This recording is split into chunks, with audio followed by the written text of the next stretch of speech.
Berarti bisa terjadi juga ketika pihak leasing mengambil secara paksa kendaraan itu bisa dipidanakan.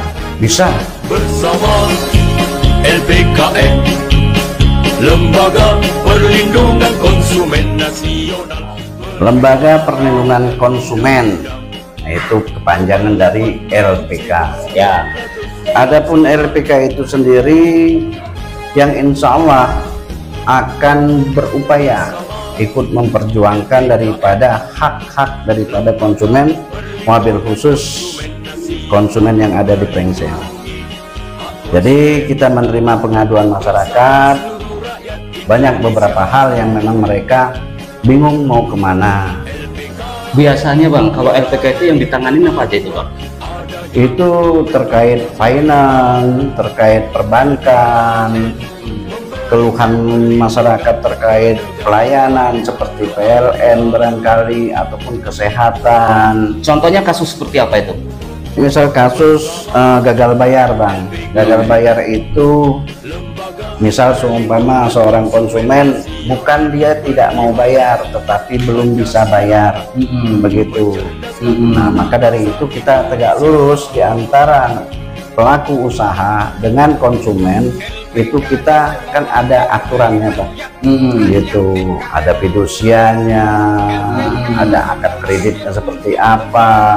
Jadi tidak serta-merta pelaku usaha ini ataupun pembiayaan ini dengan serta-merta akan menyita unitnya, barangkali itu tidak bisa Bang, tetapi harus melalui suatu proses. Gitu. Itu yang harus kita beritahukan kepada masyarakat, begitu. Berarti fungsi daripada LPK itu pada dasarnya membantu masyarakat, Insya Allah, yang terkait dengan persoalan-persoalan masalah perbankan, leasing, listrik, terus kesehatan. Ketika ada masyarakat yang mengeluhkan kredit leasing, dia sudah gagal bayar selama 3 bulan, itu kan pasti akan ditarik sama leasing. Nah, coba dijelaskan Bang. Silahkan ditarik, tetapi menggunakan prosedur yang ada. Apabila konsumen tersebut tidak menyerahkan dengan sukarela, maka berhati-hatilah akan kena delik perampasan. Sekarang kan leasing secara ugal-ugalan nih, menarik kendaraan masyarakat yang gagal bayar tadi, dengan melalui debt collector. Nah, seharusnya prosesnya itu seperti apa? Prosesnya itu yang pertama, debt collector itu sendiri ataupun eksekutor itu sendiri harus memberitahukan daripada legalitasnya, itu yang pertama. Surat perintah tugasnya ada atau tidak. Kemudian juga perjanjian fidusianya, perjanjian akad kreditnya dilaksanakan di hadapan notaris atau tidak, begitu. Kalau seumpama memang masyarakat ini tidak memberikan dengan sukarela, silahkan pihak finance untuk menggugat di pengadilan.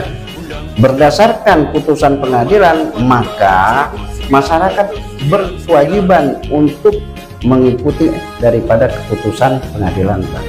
Berarti bisa terjadi juga ketika pihak leasing mengambil secara paksa kendaraan itu bisa dipidanakan.